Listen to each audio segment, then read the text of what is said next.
Brajamusi, apa aku nari ora pisan sarta ora bakal tak bolan baleni. Gelem apa ora kowe manunggal karo aku? Sing gedhe pangapuramu, aku ora bisa kowe adhiku sing tak tresnani. Mumpung durung pun kakang minger kiblate. Aku kudu mentara karo adhiku dhewe. Kowe manut apa ora? Kakang nuwun sewu. Sepisan maneh aku matur aku ora bisa yen to diajak supaya bakal gawe geger pringgondani. Aku ora iso nglakoni kakang, tegese kowe ora manut karo wong tuwa. Nyuwun pangapura yen ngono kowe wani karo pun kakang, kowe wani balak apa sing dadi dawuhing pun kakang. Nuwun sewu. Yen sediamu apik aku mbok kon mati wae manut, ning gandeng sediamu ora apik nyuwun pangapura aja kok dadekke siji. Mbok dawuhi wae aku ora gelem iblis lanang.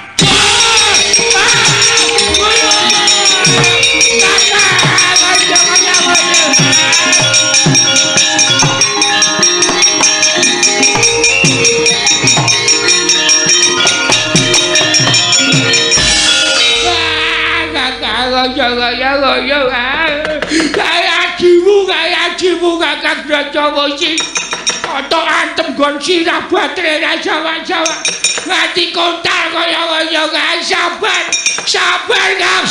Sabar opo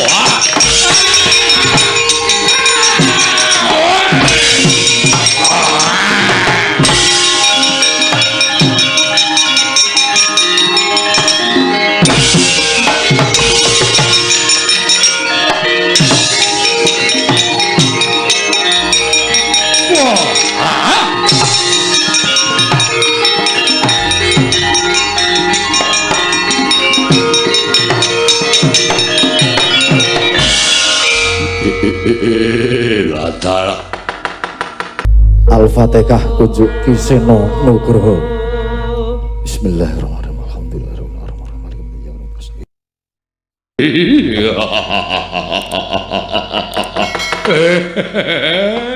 Man, ingkang putra ing Banjar Jungut pundur sasana Jumadung Dawula. Enten apa pengawinipun Paman Harya Sengguni? Kurawa nalika semanten mesanggrah wonten tapel wates kadipatening Glagati nulu teka wanter pengawinipun paman kadhi iku mlebeting Dwajala. Kula ingkang putra puntur sasana Jumadung dawuh. Manwerti kula nungsung pawarta manwerti kula nungsung pawarti man sengkunar metu nglatar kula puntur sasana nungsung kabar. Man Sengkuni medal Jawi numpak Pitmini. Kula terus sasana nungsung pawarti werti. Kula ngaturaken Herminakata, Mas. Her menika toya mina, menika ulam kata, menika galak sak galak-galake. Ulam kesrambaing toya tesih galak atur kula, Mas. Kula radung dawuh.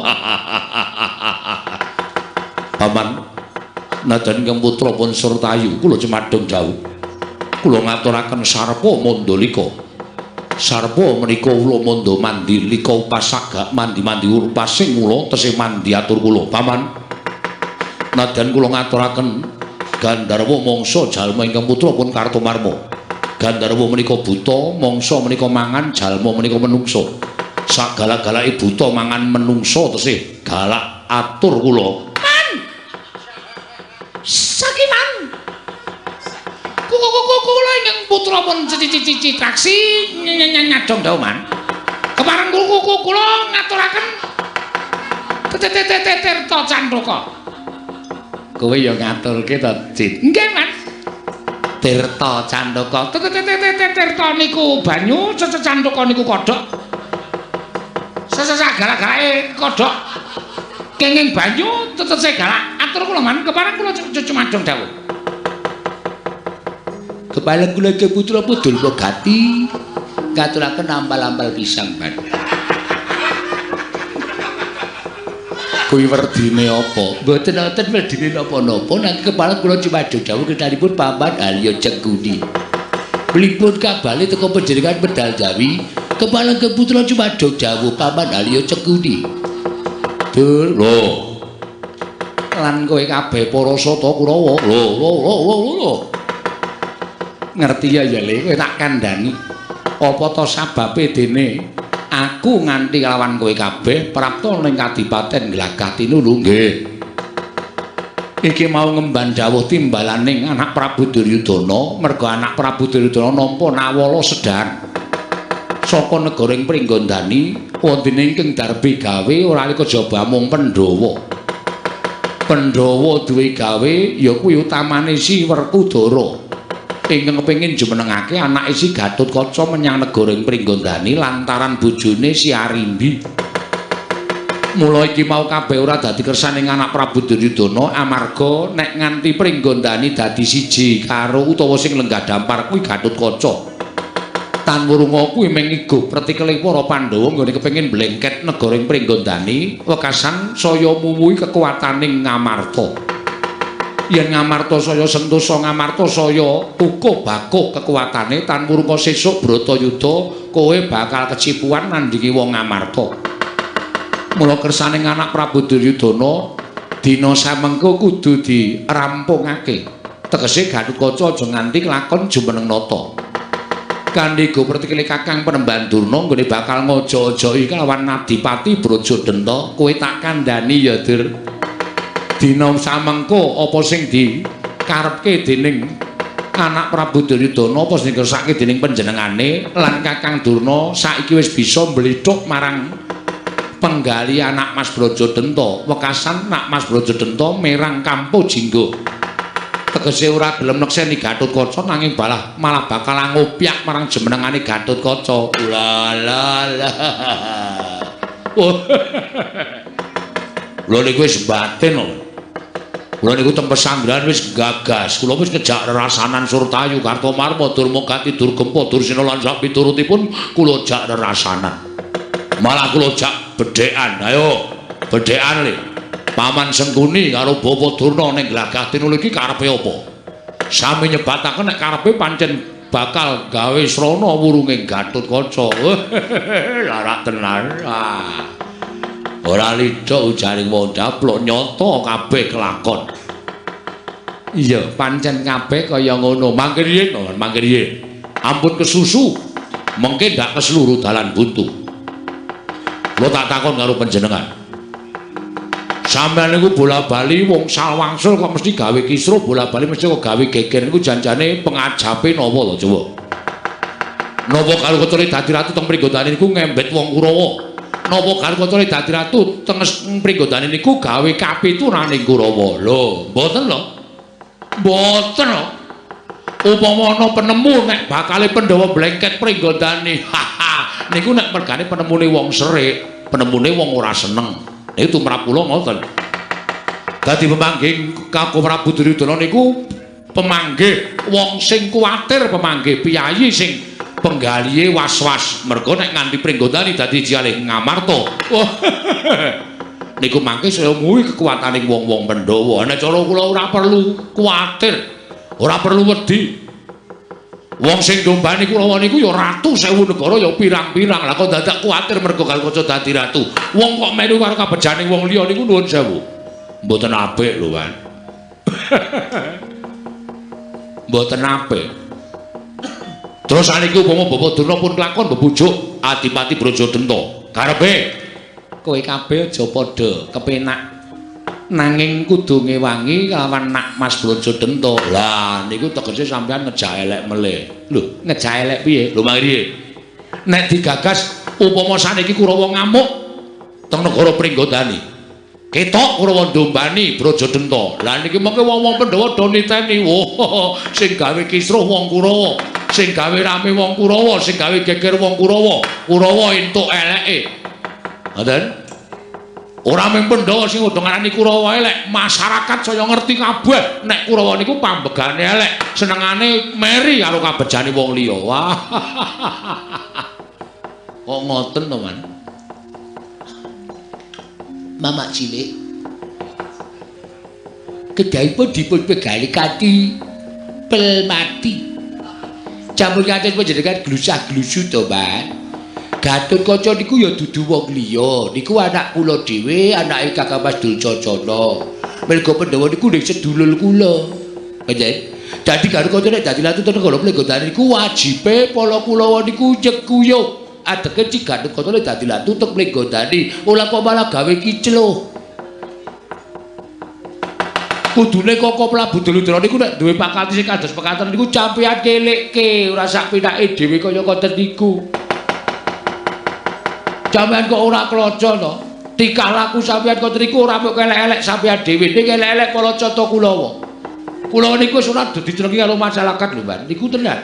Kulawa niku biasane balis sik nonton akeh, saniki balis blas ora ono sik nonton. Do njikili Kulawa le balis.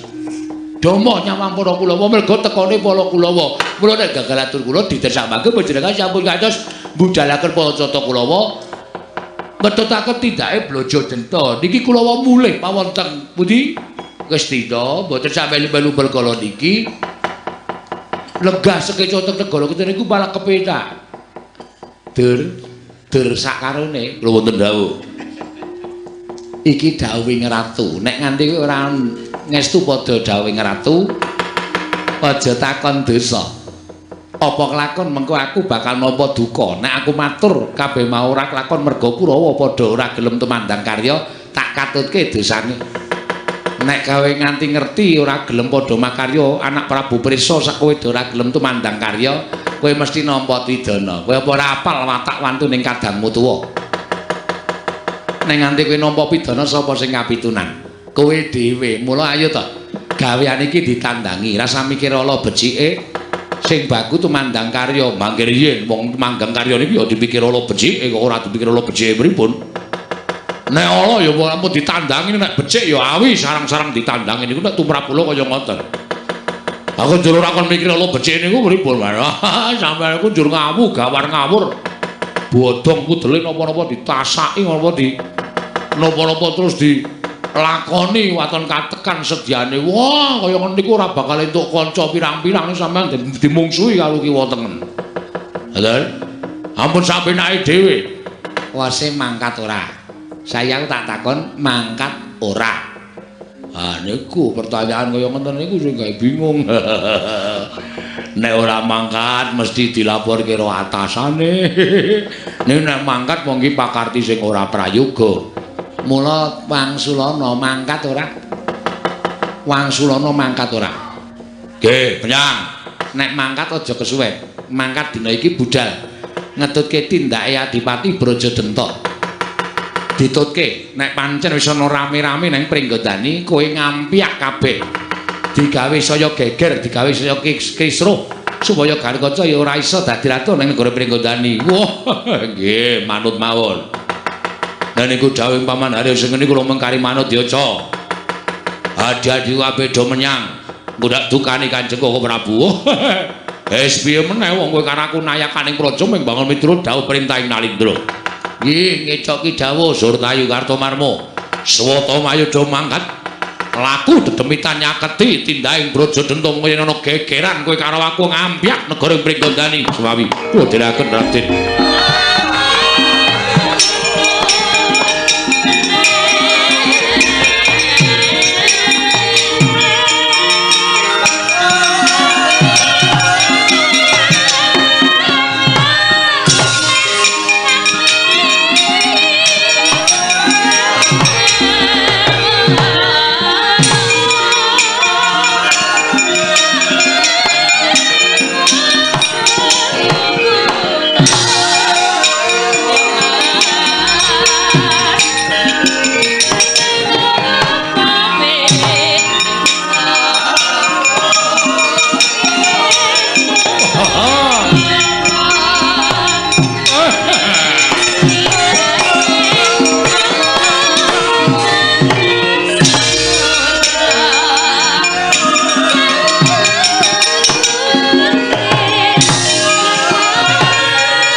Turnena panalingane loro majaring ratri nenggak jangganira kapisanan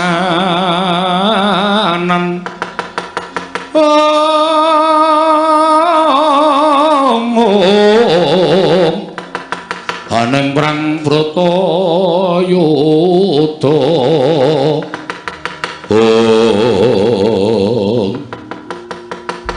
Bobo Pemban Sukalima kula nggih kula dinten samangke jumbo kalian pangandika panjenengan sasampunipun nyawisaken samukawisipun tumunten kula badhe anungka dhateng kadang kula pun Brajamusti malah samangke Brajamusti badhe kula tantik menapa inggih purun derek kaliyan ingkang putra pun Brajadenta nanging menapa badhe manunggal kaliyan Kakang Mbok Ayu Arimbi upami tetep badhe manunggal kaliyan Kakang Mbok Ayu Arimbi nyuwun pangapunten menawi paripaksa kula kedah mentala dhateng adi kula menika ing leres kudu ditegeli merga napa nggih gegayuhan menika adacapun sing sok nrimpet nyandong menika malah sedulur dhewe ana tumrapura nek wong duwe gegayuhan menika kudu tegel karo sedulur kudu tegel karo kanca ruwang kudu tegel karo sanak kadang mitra kawruh kiwa tengen sing ora mathuk ora gathuk ora setuju disingkirake. Nggih. Nah, ngoten menika. Menawi panjenengan mentala dhateng ing rayipun Brajamusti kula kinten dampar keprabon Pringgodani menika saya caket saged linenggan dening paduka Nak Mas Brajadenta. Matur sembah nuwun Bapak. Leres nggih. Pokokipun Durna mboten badhe mangkuasta wisa lumuh ngentasi perkara tegesipun kula mboten lajeng namung ngubuk-ubuk kemawon namun ngojok-ojok kemawon mboten ning ratri Mas paosaken nggih wingking menika para Satakura sampun lampah dedemitan para Satakura sampun samapta ing gati sawiganing dina menawi kepengok ing Pancabaya ubayane sampun ngantos balenjani mboten namung para Satakura wae nanging nek perlu Durna ditatoke mboten apa-apa kula ditatoke mboten apa-apa niki tandha tresna kula dhateng Mas Brajadenta supados panjenengan saged jumrenata wonten Pringgodani. Sampun karo garkaca ing jumrenata wonten Pringgodani. Nggih, matur nuwun Penemban. Sami-sami. Lajeng samangke klalana kula badhe bujung dhateng kadang kula pun Brajamusti. Dipun bujung, dioyak. Brajamusti, kowe manunggal karo aku apa ora? Nek Brajamusti paring utawa matur nuwun sewu Kakang, kula mboten saged manunggal kaliyan panjenengan. Terus panjenengan juga kedang cek tugel dase. Sampun ngaten mawon, beres. Inggih. Wong nek ora tegelan ora bakal mukti. Kudu tegelan, nek perlu aja kaming salah kadang kanca, sedulur. Lho, cara kula ngaten. Sedulur nek ora pancen ora mathuk karo panjenengan, ora cocok karo panjenengan, nggo apa dadi sedulur? Singkirke. Inggih. Mergo panjenengan golek sedulur menika akeh. Kurawa Sumadya dados derek panjenengan. Brajamusti, mandeg adikku cah bagus.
Pandhawa tata Katiwisraya Indriyaksa Sara Maruta Pawana Bana Margana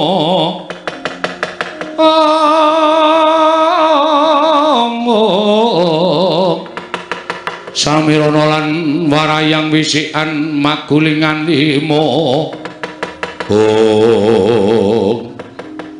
kaya ngono Kakang Brajadenta wis mentala karo adine Brajamusti nganti aku ditundung saka Kadipaten Glagah Dinul.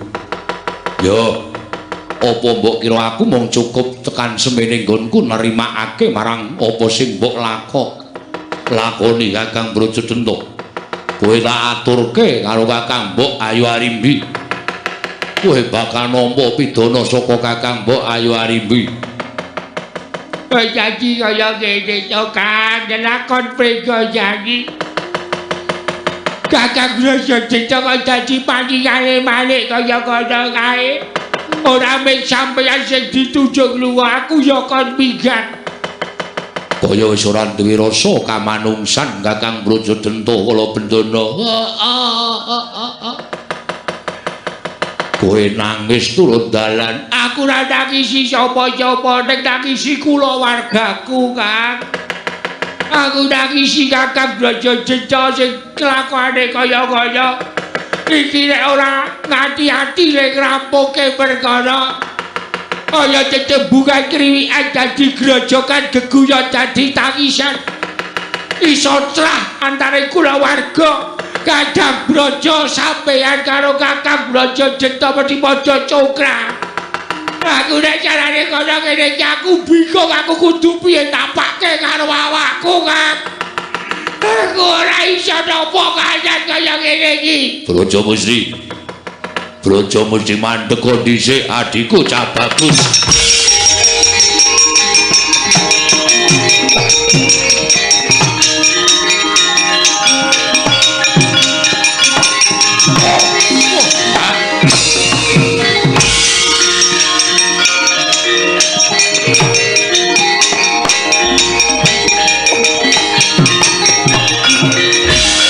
Mangkah anggro sesumbar Lindo pumi konjengku maludo kuntur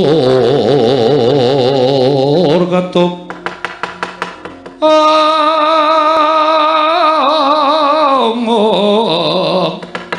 lumembak menyukangku mambang Kakang Brajadenta ya aku sing ngoyak karo kowe. Apa pancen Kakang arep nibakake pidana karo aku, adikku Di? Aja kladuk ati kajron penampa. Bapakku ning papan kene pun Kakang mung kepengin njaluk ngapura apa sing tak lakoni ning pendopo mau. Sayekti niatku ora kok kepengin nyingkirake sira Yayi, mung tak kepengin supaya eling kalawan apa sing wis tak kandhakake ngarep. Kakang nadyan akeh-akeh ngendikaning Kakang Brajadenta. Mbok baleni meneh nggonmu paring pangandikan kelawan aku babagan kaya sing wis tuk ngendikake ana ing jroning kadipaten mau. Ora bakal bisa nginger marangke blating Brajamusti. Niatku tetep bakal netepi kelawan jiwa kasatriyanku. Niatku tetep bakal netepi marang jiwa kasatriyanku ya kuwi netepi kelawan sumpahku mergo aku tau tate nampa dawuhing Kanjeng Rama Tremboko. Budidaya supaya nyingkirake bab sing elek kelawan jejering buta kaya aku lan panjenenganing Kakang Brajadenta. Sabab muswantah menyang endi papan yen to buta kuwi pakartine mesti nalisir saka angger-anggering kautaman tumindak yangkara budine candala. Mula kawiwitan saka buta-buta pringgondani aja nganti ana ingkang tumindak ala kanthi kaya mengkono. Nadyan ragaku wis sarwa kuciwa, wujudku wis sarwa elek kaya mengkene nanging yen kelakuanku sarwa becik. Besok yen to aku wis tekaning pati ora bakal ngregeti kasuwargan. Ning bakal tinampa ana ing ngersaning Gusti ngakarya jagat nanging yen to tumindakku ora becik ana ing alam padhang. Wis rupaku buta, pakartiku ya ora becik, tan wurunga mung bakal dadi intiping neraka jahanam. Ora jeneng aku memulang lawan Kakang Brajadenta, mbok menawa Kakang uga eling kalawan ngendikaning Kanjeng Rama sawarga. Mula Kakang ayo, mumpung durung kebanjur lelakon iki, hayo ndak kanthi ndak gandeng tanganku loro tak aturke Kakang Mbok Ayu Arimbi. yen Kakang sarujuk kelawan lenggahing Gatotkaca iki wis ora eneng perkara apa-apa mung kari kepyakan jumenengan ana ing negaring Pringgondani. Kang, kabeh sing tak aturake iki wis tak petung kanthi nalaring kengganep aja nganti natoni penggalihing Kakang Brajadenta. Merga yen to nganti aku natoni marang penggalihing Kakang Brajadenta tan wurunga dudu eling ingkang sinandhang ana ing penggalih panjenengan. Nanging mbok menawa malah saya muntap penggalihing Kakang Brajadenta, tak tampa. Aku ngaturake panuwun dene kowe wis ngelingake kalawan pun Kakang. Nanging sing gedhe pangapuramu Brajamusti. Nadan sak kranjang koplak sing do aturake marang Brajadenta sithik wae ora ana ingkang bisa ngowahi marang adeg-adegku. Nggonku kepengin ngreksa marang luhure wong tuwa. Kok sampeyan paring pangandikan kepengin ngreksa kaluhuraning wong tuwa merga kuwi negarane wong tuaku.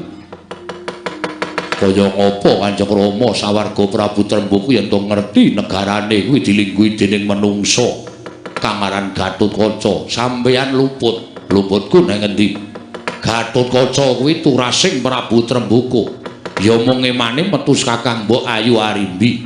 Nanging kae duwe darah Pringgondani, mula ora kleru yen to lungguh dampar keprabaning Pringgondani. Lasah dadak Kakang gunung tanpa guna. Aku wis jelek ngrungokke ukara sing dawa ingkang metu saka cangkemmu. Saiki mengkari dalan loro. Mumpung aku isih lega atiku, kowe tak kanthi ayo ngreksa kaluhuraning wong tuwa Pringgondani dijaluk. Kuwi kukupane awake dhewe, kuwi darbeke awake dhewe. Aja kaya ngono ya. Dirembug sing apik-apik. Dirembug sing becik-becik ya aja gelut. Kakang Brajadenta lerem kamurkane sing lerem aja terus pasuryane abang kaya ngono. Sing apik-apik ya, Kang. Kala Bendana. Apa, Kang? Ora sah melu caturan. Bocah ngerti apa? Ya wis. Ora iso melu catur aku ki pengeleke kok, Kang. Ya nuwun sewu, Kang, yen sampeyan Kakang Adipati paring dawuh kaya mengkono, aku bakal mbok kanthi supaya anjudak kelawan Gatotkaca. Sing gedhe pangapuramu aku ora bisa nglakoni. Brajamusti, apa? Aku nari ora pisan sarta ora bakal bulan baleni. Gelem apa ora kowe manunggal karo aku? Sing gedhe pangapuramu aku ora bisa kowe adhiku sing tak tresnani. Mumpung durung pun Kakang minger kiblate. Aku kudu mentara karo adhiku dhewe. Kowe manut apa ora? Kakang nuwun sewu. Sepisan maneh aku matur aku ora bisa yen to diajak supaya bakal gawe geger Pringgondani. Aku ora iso nglakoni Kakang, tegese kowe ora manut karo wong tuwa. Nyuwun pangapura yen ngono kowe wani karo pun Kakang, kowe wani balak apa sing dadi dawuhing pun Kakang. Nuwun sewu. Yen sediamu apik aku mbok kon mati wae manut. Ning gandeng sediamu ora apik nyuwun pangapura aja kok dadekke siji mbok dawuhi wae aku ora gelem iblis lanang.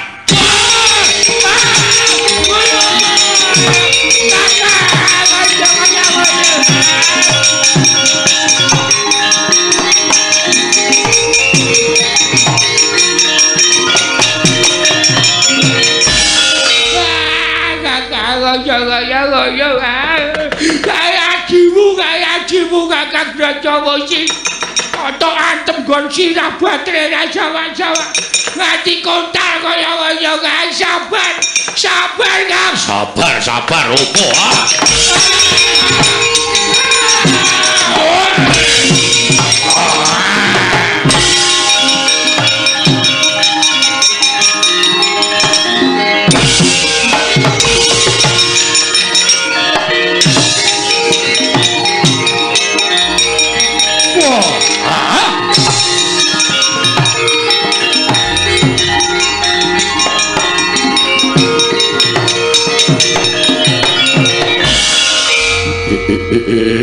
Ladal.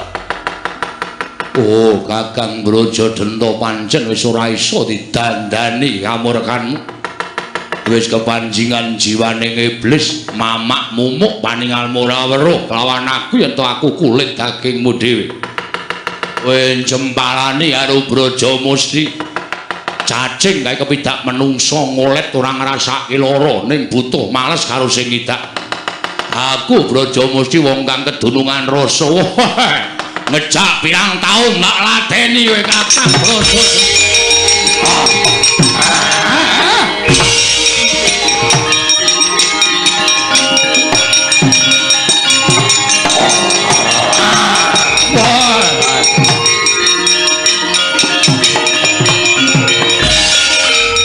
Brajamusti apa ngungalke dodo cetha yen to si Adiswani karepun Kakang. Nadyan wis tak gawe tata krama lawan dulurku tuwa ning tenembune. Sampeyan wis pengawak iblis, ora iso didandani. Gunane apa aku nganggo tata krama karo wong tuwa sing ora iso dibenakke nalare ndasmu kuwi. Kowe sing kudu semingkir, kowe sing kudu semingkir. Kowe apa aku sing tekani?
Pinter ngikel jagat kowe ora menang karo aku cokot gulumbu tugel modal. Ayo sampurnako uripku Kakang.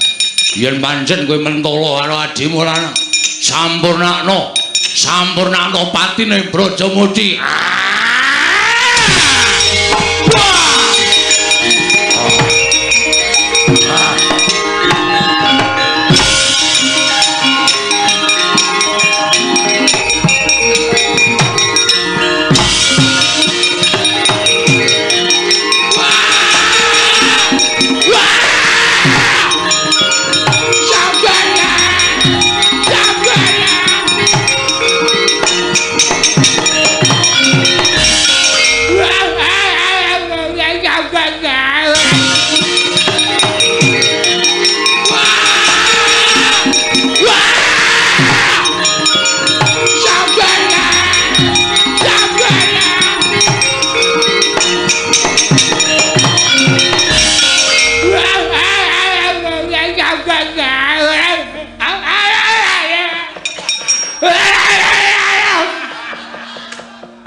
Kowe iki nek nangis wagu.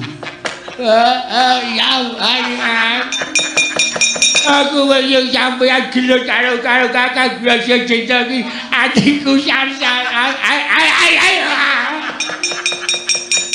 Kakang Brajadanta sing wis ora kena digandani. Nggih sabar ya, aja kaya ngono. Aja kaya ngono. Aja kaya koyo. Iya. Ning aku ora wedi. Aku percaya, Kang. Aku percaya nek sampeyan karo Kakang Brajadanta iki padha-padha jejayane. Padha-padha ampuhe.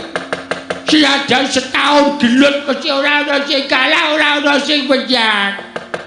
Iya. Iki sing kawogan dudu sampeyan sing ngrampungi perkara. Ning sing kawogan para Penjawa. Penjawa sing duwe kawogan mlebu Kakang Mbok Ayu iki. Kakang Bayu Ariwi sing duwe perkara iki diaturke Kakang Bayu Ariwi wis Kakang Braja Deta entuk pengadilan saka negara Maespati. Pringgonda. Pringgondani Kang. Mulai wae ayo. Ayo mulai lapor Kakang Bayu Ariwi.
Durnaina panalingan lolo majaring ratri ling lenggak jangkanira kapisanan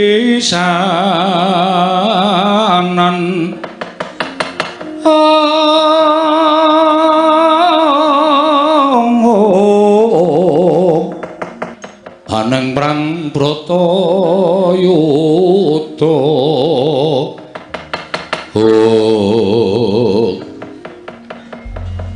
Nuwun pangapunten Bapa Mremban. Jebul pinanggihipun Braja Musti wantun kaliyan kula ngantos dados peperangan sawetawis. Nanging tumuli piyambakipun kula getak kendhang kamprung kapacundhang. Dipun getakke mawon. Lah, ngoten. Menapa dipun getak Braja Musti menika mboten badhe sae kedatosanipun. Inggih. Namung menapa sampun sagedipun pejahi? Dereng. Lho, dereng pejah? Dereng. Wah, menika mangke bebayani, Nger. Sakmenika ngibaratipun kanthi dene nyabrang lepen. Menika sampun dumugi wonten ing tengah. Mbacut ya klebus, mundur ya klebus. Luwih becik adus. Iya. Dinten samangke dipun lajengaken niat panjenengan rewun badhe njodak karo kaca Jumenata wonten negari Pringgondani. Leres. Kula ngawat-awati saking katebian. Menawi perlu dipun sumbari karo kaca, dipun caketi negari Pringgondani. Inggih, ngestaken dawuh. Monggo nggih kula dherekaken. Ning kula sing ngetebian lho, Nger. Inggih, inggih Bapak Durna.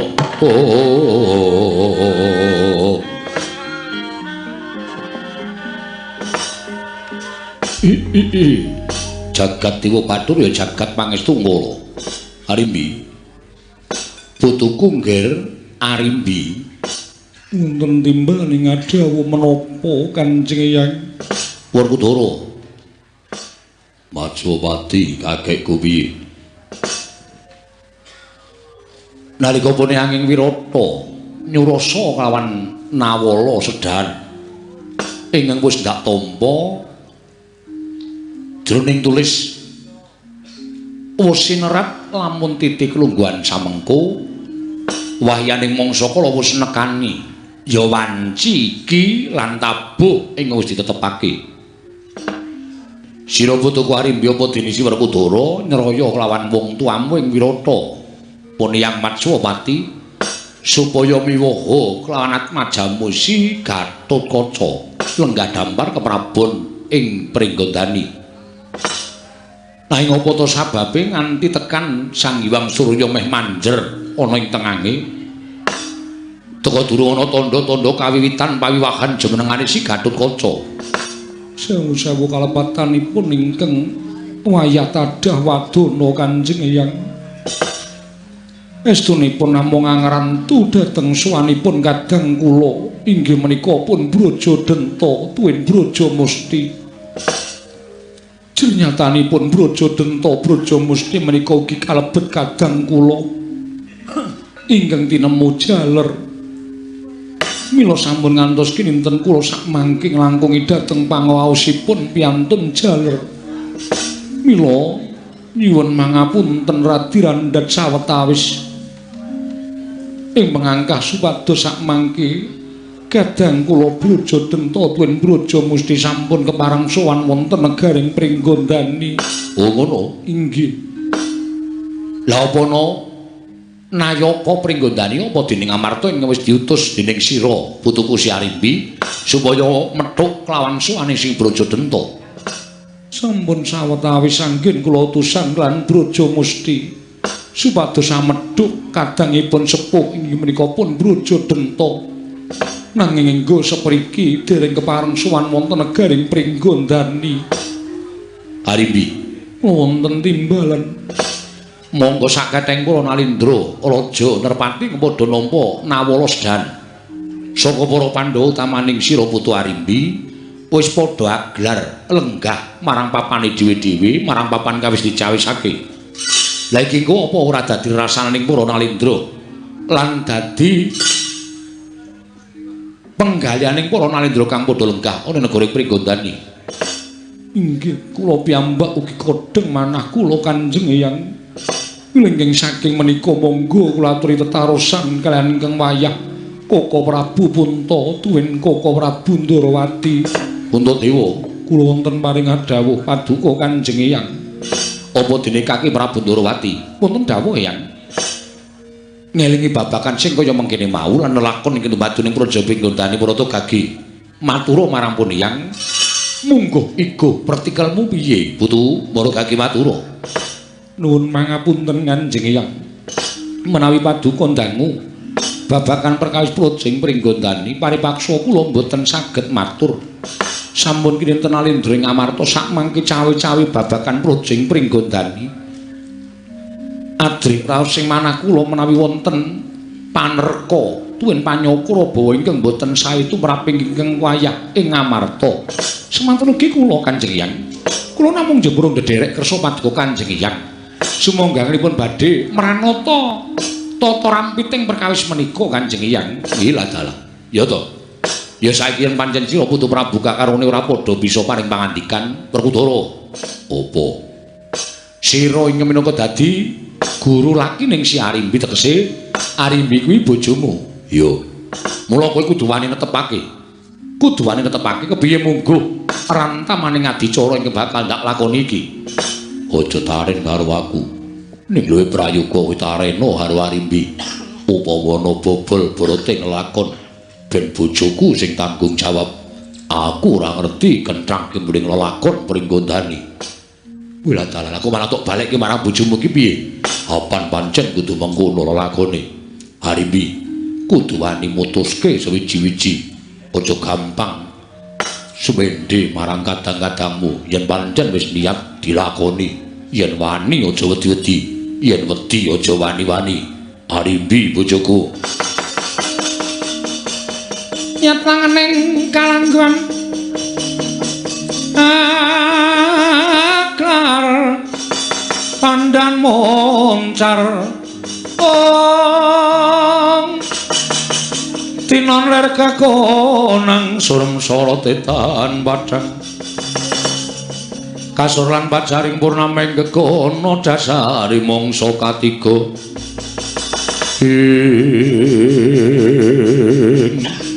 Kanjeng Hyang dinten sakmangke monggo kula atur miwiti miwaha dhateng anak kula pun Gatotkaca. Mugi kalenggah wonten ing dampar negaring Pringgondani. Kosit. Lah nek nganti ana tantri maning dulur-dulurmu, utamane Brajadata lan Brajamusti, mangke kula ingkang badhe tanggel jawab. Jernyatanipun pangwaos Pringgondani menika sampun wonten astanipun ingkang wayahipun Arimbi. Kaki Prabu Ngamarta, kula wonten paring adawuh mireng dhewe apa kang dadi atur Arimbi. Inggih Kanjeng Eyang kanthi kaya mengkono ana seksi ingkang kuwatake marang lelakon iki. Inggih Kaki Prabu Ndrawati, wonten dawuh Eyang. Bundelono atur Arimbi kelawan pun Eyang. Dina samengko penyang bakal miwaha misuda kelawan putuku si Gatotkaca. Kula semanggaken paduka Kanjeng Eyang, kula Gatotkaca wonten timbalan para majuwa kiningkir cabang Gus Gatotkaca. Wonten dia mangu.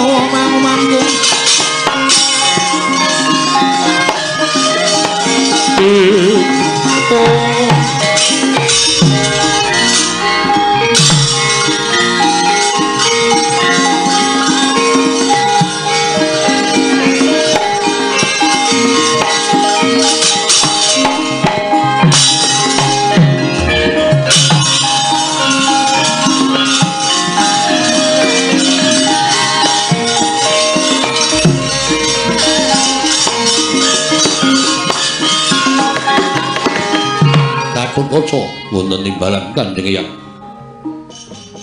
Gusti netepake sira ingkang bakal gumanti kepraboning sawarga Prabu Arimba ya Prabu Trembuku. Madhep mantep kang dadi atinira. Sampun boten badhe saged dipun ewahi malih jumbuh kan ngendikanipun Kanjeng Ibu. Dosa menapa badhe kula sandhang menawi kula wantun handhuwa keparingipun Kanjeng Ibu ingkang sampun lairaken dhateng kula. Agus yen to pancen wis tetep pangidheping tekad sarta wis madhep mantep kang dadi atimu. Arimbi kula wonten paring adawuh. Gatotkaca dandanana nganggo busanane Eyange sawarga Prabu Trembuku. Bakal tak biwarake mening Sagung para lenggah yen to dina samengko Gatotkaca ing jumeneng nata ning Projeng Pringgondani. Putuku Arimbi.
Kata tiyang Gatotkaca kinon mapakarga suta teka pira Kresna parta maneh sakti nira ing ujaran wang-wang. Gatotkaca wonten timbalan Kanjeng Eyang.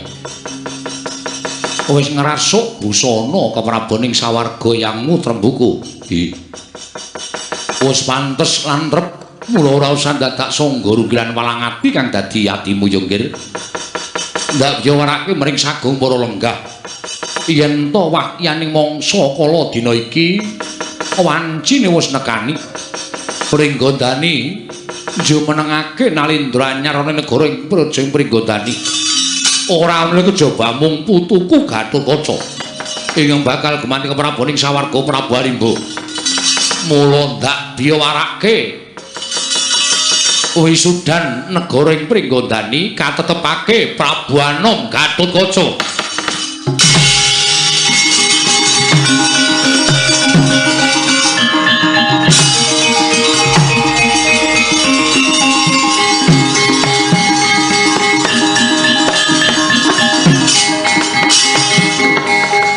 Jagat Dewa Bathara kumrosak swarane para raja nerpati kang padha nekseni sayekti kae dududan sinemeni Nanging rasananing para kawula, rasananing para nalindra, para nayaka punggawa pringgondani ingkang kabeh padha rumangsa gembira dene samengko pringgondani wis ora gutang meneh. Busana ingkang lenggah dampar ya kuwi putuku Prabu Anom Gatotkaca. Matur nuwun Kanjeng Hyang. Kula Gatotkaca. Sawise sira wis dadi nalindra aja nganti lali marang kewajiban kasatriyaning praja. Elinga lamun nadyan wis dadi nalindra sira tetep dadi satriyaning negara Ngamarta. Nggih, Wa Prabu ngestakaken dawuh. Gatotkaca wonten timbalan. Nindakna sama beda dana denda. Peperintahan dana wesiasat. Kanthi cara mengkono bakal akeh kang padha tresna marang sira kula. Werdine nadyan to kulit daging. Aja mbok tengenake nanging wong liya mbok kiwakake. Nadyan to kuwi wong liya lamun labuh negara Pringgondani paring ana bungah ingkang sapurwat nanging nadyan to kula warga kulit daging moko luputan tumraping praja. Kudu mbok patrapi pidendhan ingkang sabobon. Nggih, menawi badhe dawuh paduka Kanjeng yang kula istakaken. Wah. Aja gembelo sirahmu gleleng pacakmu. Wangun-wangune dadi ratu anak Werkudara kudu wani bedah negara. Ewadene kudu kaya ngene lelakon sing kudu mbok sandhang. Lakonana jeriki karepe ibumu nang aja lali. Yen to kabeh mau jatine peparinging wong tuamu kula Gatotkaca niki ngestakaken dapatku Kanjeng Rama Kyai. Ya.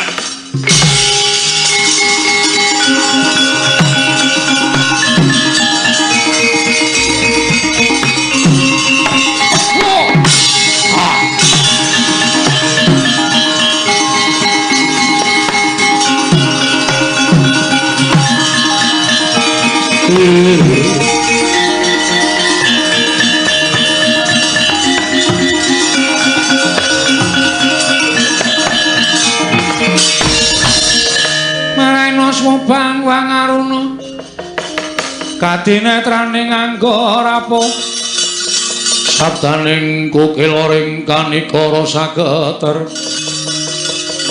kene donganing kunglir wuwu sing pene panca Paman Brajamusti inggih nger kula ingkang sowan Sorak mangambal-ambal manengker gumuruh sak jawining rangkah kapireng. Soraing para nayaka ing Pringgondani bilih paduka anggir Gatotkaca sampun jumeneng nata kula nderek mangayu bagya. Sekethi jumuruk lenggahipun anggir Gatotkaca.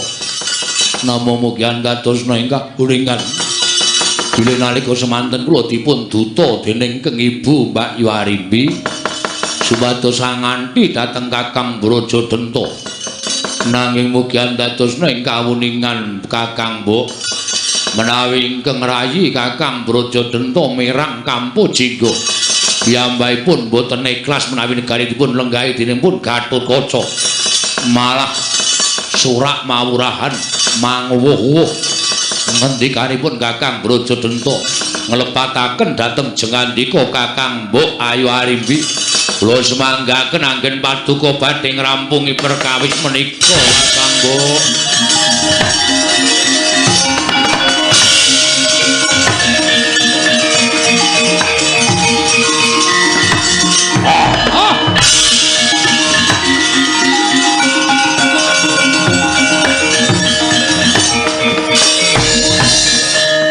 Tumrapune yang iki dadi pandadar panggasaing jiwa. Iya. Lagi wae mukti ngawi Banyakrawati mbau denda ning negara Pringgondani, lah kok wis teka pacubane kula. Tontana mring sagung para kawula sanegara Pringgondani. Lamun jero kula putuku Gatotkaca bisa ngrampungi perkara iki nggih.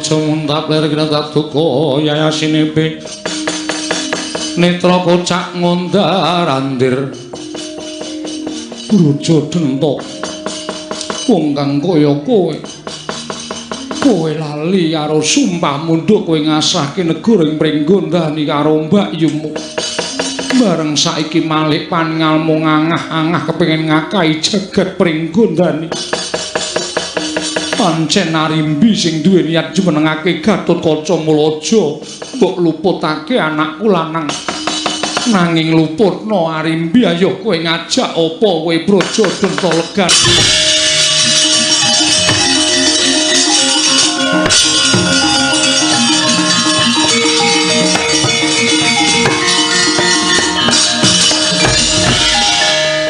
tobat ora ngira babar bijan kono lakon sing kaya mengkene Braja Denta men gedhoamu epeh sak isoring dalakan wewatekanmu dene kowe isih blereng marang geblaring jagat isih blereng marang gebyaring kadonyan mbak tobat kena tak eleke apa ora kowe ta bagus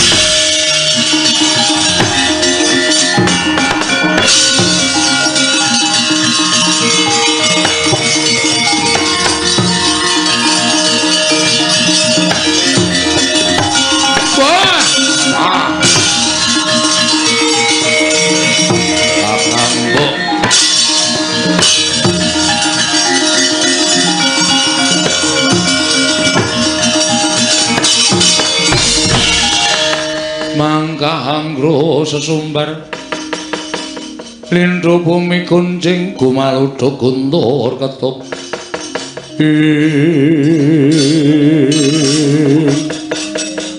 aku ngaturake bektiku katur Kakang Mbok ora susah dadang ngaturake bekti karo aku ora ana gunane kowe ngaturake bekti karo wong tuwa nggonmu ngaturake bekti karo Arimbi ming mbok nggo abang-abang lambe ming nggo patut-patut seneng karo aku mergo nggonku lungguhake dampar anakku si Gatotkaca Maraja aku tak takon karo kowe sapa sing nalika semana sumpah nang ngarepe Arimbi nang ngarepe kuandane Kakang Arimbo yen ora bakal ngucik keprabaning Pringgondani lah kok blendra-blendre kaya banyu tumpang godhong sente ucapmu keparat kowe yen kowe buta negara Pringgondani mau kowe omong sadurunge aku duwe krekat lan karekat bakal njenengake si Gatotkaca ning kok tinemune barang saiki wis rancangane kowe arep ngrusak barang sing apik kowe arep mbutek kanan bening negara Pringgondani patobat menungso kaya kowe ora patut diajeni Braja Denta nek pancen kowe arep kepengin dadi ratu mongko Gatotkaca kebaca dadi ratu ayo sempan dhisik kuandane Arimbi wah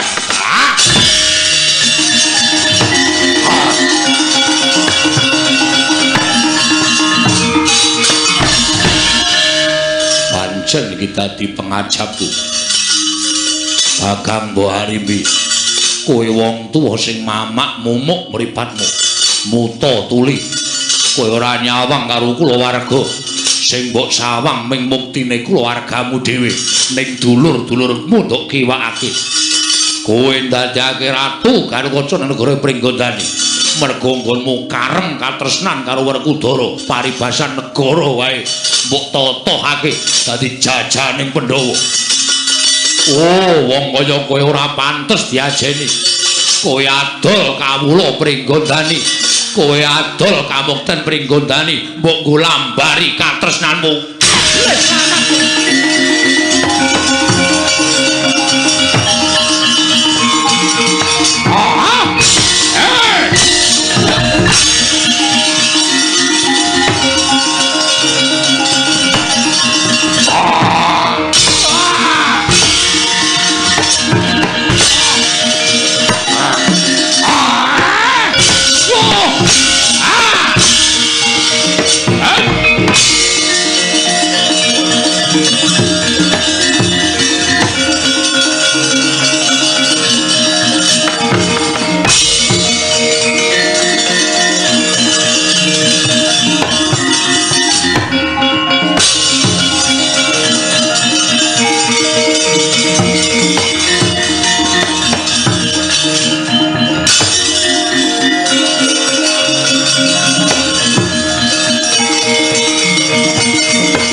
wong malang kerik. Tangane didunke. Ini siapa ini? Iki Kempo. Sampeyan arep apa dadi Nalindra ning ora kena kaya ngono, Den. Kudu eling.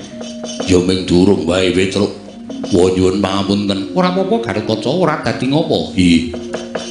Wonten menapa? Kosek to. Wantren ngendikaning Kanjeng Yang Matsopati nalika ning jero kedaton Pringgondani kulup, kowe kudu bisa ngrampungke perkara iki. Inggih. Lah kok dadi malah meger-meger. Ora mubah, ora musik, malah nyawang kedadianing Projeng Pringgondani. Apa kowe ora melas to, Kir? Ibumu ingkang ketayaran belani karo anake lanang. Nganti digawe pengiram-iram karo pamanmu Brajadenta. Kowe isih kelingan ucape pun apa ora? Isih kelingan pangandikaku apa ora? Nggih. Ingkang pundi? Sama beda dana denduk. Nindakake pemerintahan dana siasat. Nadyan to kula warga luput kudu pidana ning nek wong liya labuh negara paringana bebungah. Pamanmu Brajadenta kae pripiyen sing apik-apik ning upama wis ora kena didandani, Ger, kudu mbok tegake.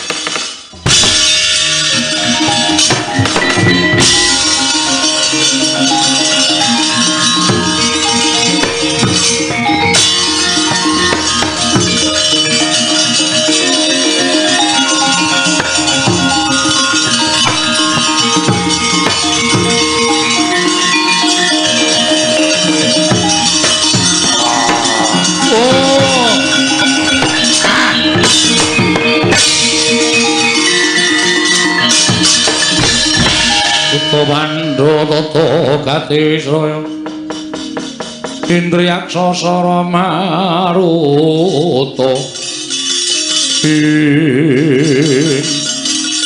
Gatotkaca. Inggih paman kula ingkang putra wun Gatotkaca. Kowe nglumpruk kaya dudu pambeganing Ratu Pringgondani. Wanter ngendharipun paman Brajadenta anggenipun boten lila lan boten ikhlas menawi negari menika kula ingkang lenggahi. Paman, niat kula boten kepengin dados Nalindra menika sedaya ingkang paring dawuh Kanjeng Ibu mila menawi paman Brajadenta kepareng badhe dados Nalindra wonten negari Pringgondani kula caosaken tangan kula kekalih kepraboning Pringgondani. Namung kula aturi emut Purwaduksina sampun ngantos damel bibrah kerukunaning kadang braja paman. Piye? Kowe muni piye? Kula pasrahaken tangan kula kekalih menawi jeng andika paman badhe kepareng lenggah dampar Projeng Pringgondani. Oh, latar. Bener rantamaning atiku. Pringgondani iki butuhke ratu sing sentosa lair batine. Ora gampang kenggo dening apa wae. Ratu sing bakal iso mangku para kawula, iso ngayomi arang para kawula. Ratu sing nindakake adil lan bener-bener sejati, adil ingkang sak traju lan sak bobot. Nanging tinemune lak kok Nalindra sing lagi wae diwisuda ning negara Pringgondani iki jebul dudu wong lanang ning wong wadon. Detitik aku madhep dadi kraman mongko pernayaku pamanmu. Kowe luruh atimu, kowe ngendhelong rasamu, ora niat nyirnake kraman ning malah pasrah negara. Yen ngono pancen kowe ora duwe tanggung jawab lawan kamuktening kawula Pringgondani.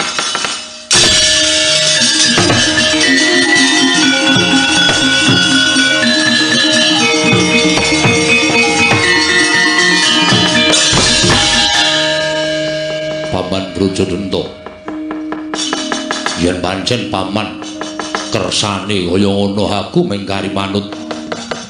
Aku mung kantun derek kudu dirampungke cara piye aku manut. Bagus, ngono kuwi ratu sing tenan. Ora kok ringke jiring getih wedi mati. Ayo aku dadi kraman sirnakno karo kaca sing gedhe pangapuramu Paman Brajadenta.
Brajamusti inggih ana apa teka merpeki lawan Gatotkaca mboten ateges kula ngiyas kalan panjenengan lho nggih mboten ateges kula ngilani kalan panjenengan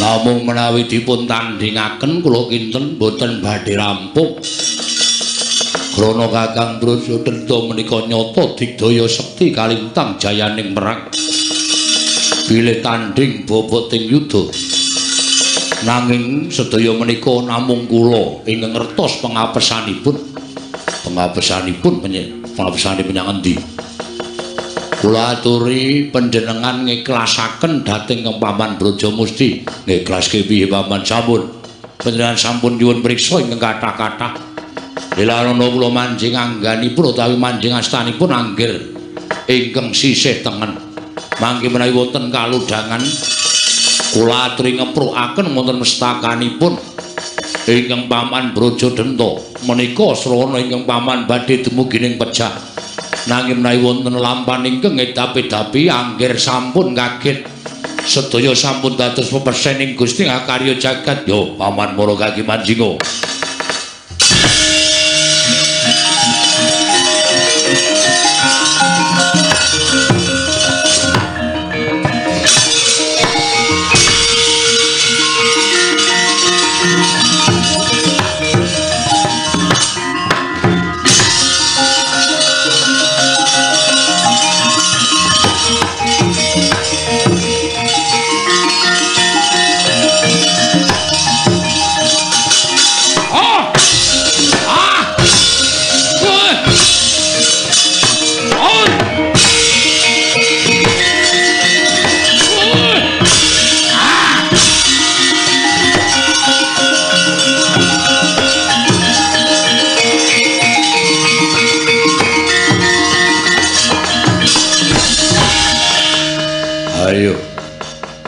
usah dadak tida-tida Gatotkaca sirnakno pamanmu pancen kowe satriya pinilih yen bisa nyirnake lawan pamanmu Brajadenda paman yen wis pancen wegah nampa warah nampik pitutur becik sing gedhe pangapuramu tak anggap sampeyan nangka dadi parangmuka ning negara Pringgondani lan tak sirnakake ayo sirnakno pamanmu Brajadenda Gunjang ganjing langit kelap-lapaton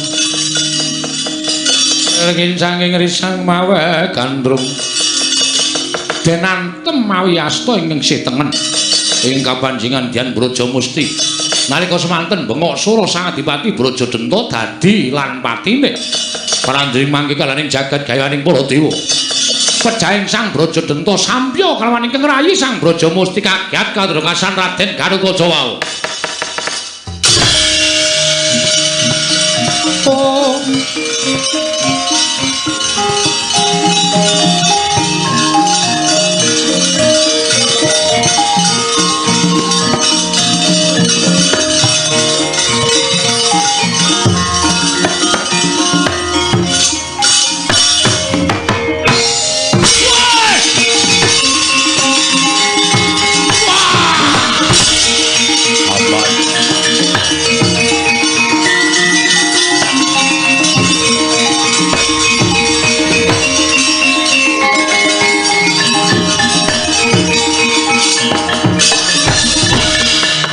Suram Diwangkara inggelir manguswa kang layon denyoy langkang memanise wadananira layu kumlaku jamrak nyomaratani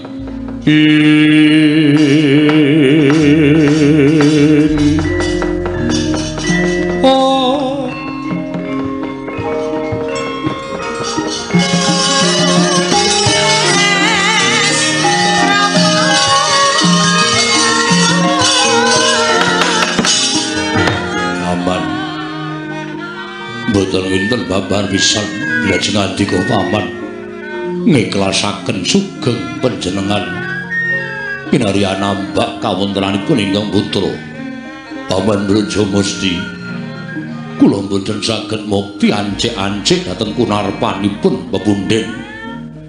Paman, kula nyuwun pangapunten. Paman Brajamusti. Paman kula aturi wungu Paman Brajamusti.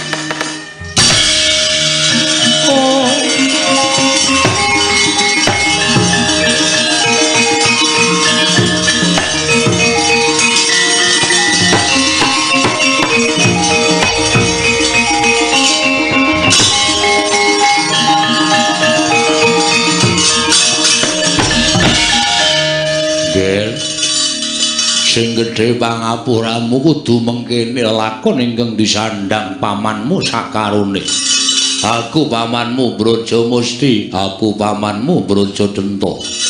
Gatotkaca. Aja duwe rasa gething keburu sengit karo pamanmu aku ya nggih. Mergo kabeh tak lakoni sejati ora kok kepengin lungguh dampar ke Prabaning Pringgondani. Ming kepengin jajal kekuatan lahir lan batine Nalendring Pringgondani ya anakku Gatotkaca. Jararan kowe bakal ngayomi wong sak praja.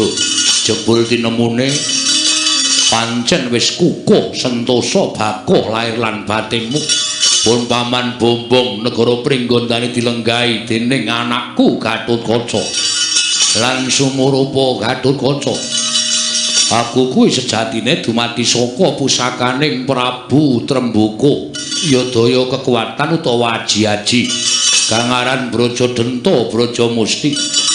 Nalika semono sak sedaning Prabu Tremboko aku kudu besok bali marang turasing Prabu Tremboko. Ya turasing Prabu Pandhu. Mula gandeng kowe iki klebu darahing Prabu Pandhu. Kowe pun paman bakal njaga sarta tansah ngampingunmu dadi Nalendra sarana wujud bali wujud aji Brajadenta lan aji Brajamusti.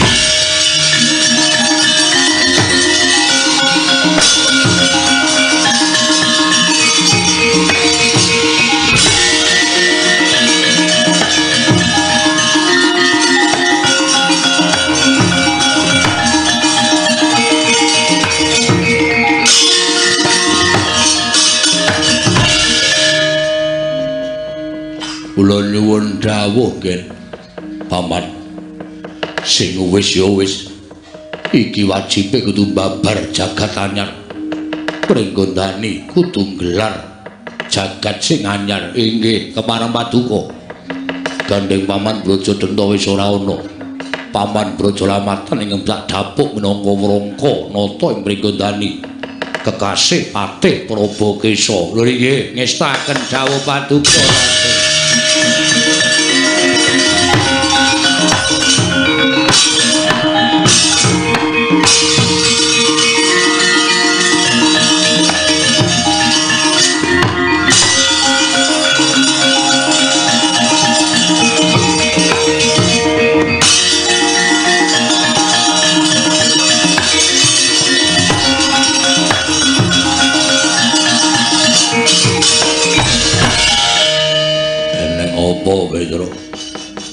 Nek perkara masalah kulawarga kula mboten ajeng tumut-tumut. Ning kula nemokke wong-wong sing sajake kok arep nglincipi carang papak njaya arep ampyak awur-awur. Sawa? Kurawa lho Den dolaku dedemitan tapel wates negara Pringgondani. Wah, jarak perkara.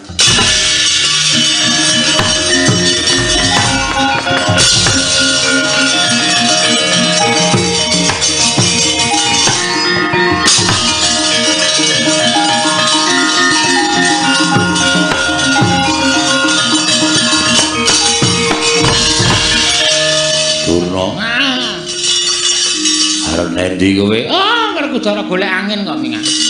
Mlaku-mlaku golek angin. Rasa dadak ngapusi. Arnen, ya aku mung mlaku-mlaku mergo cara randian nyata apa-apa. Ming kepengin nonton jumenengane putuku sing Gatotkaca. Mundur menyang Soko 5.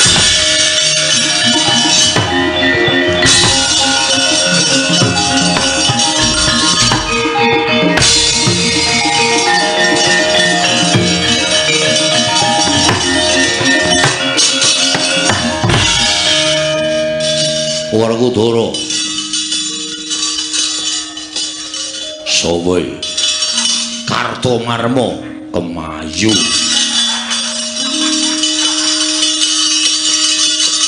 Ya wis ben anane kaya ngene. Ayo. Kudu jugar Gatotkaca. Wah, Kurawa wong mulang sarak.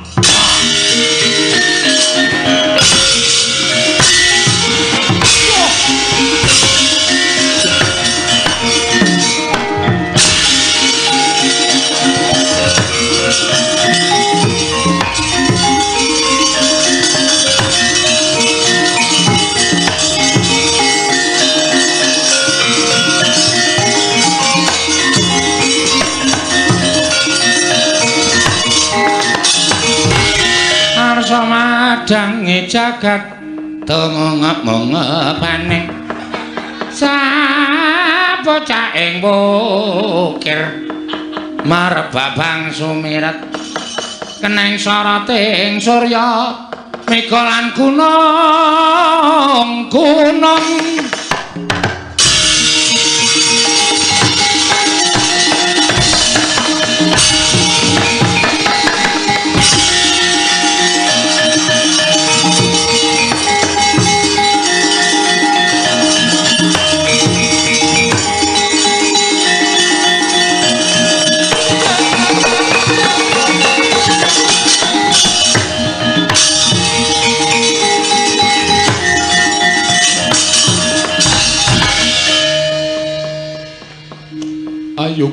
ayo kundur bebarengan. Hati-hati aja tukaran. Selamat siang Bu, selamat siang Pak, selamat siang semua.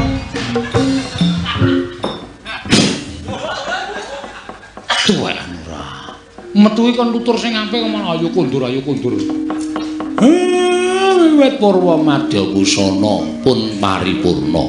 Yo Semar. Nek wonten lentak-lentunipun nyuwun pangapunten jer kula menungsa lumrah pribadi lan minangka wakiling kanca-kanca nyuwun pangapunten menawi pergelaran dalu menika kiramarani wonten ing penggalipun para lenggah ingkang ngamengku gati semanten ugi. Niat kula namung mekaraken budaya lan nyambung pasderekan ing sakalangkung kathah. Yo Semar. Jroning perkeliran dalu menika kathah sanget patuladan ingkang saged dipun pendhet lan kathah sanget patuladan ingkang mestinipun dipun bucal ingkang tebih krana winastan ala lan becik. Yo. Purnaning gati sura sudra janing kang rat saha bracot kaping 8 Darmastuti rahayu sami makarya rahayu samya pinanggih. Ndara.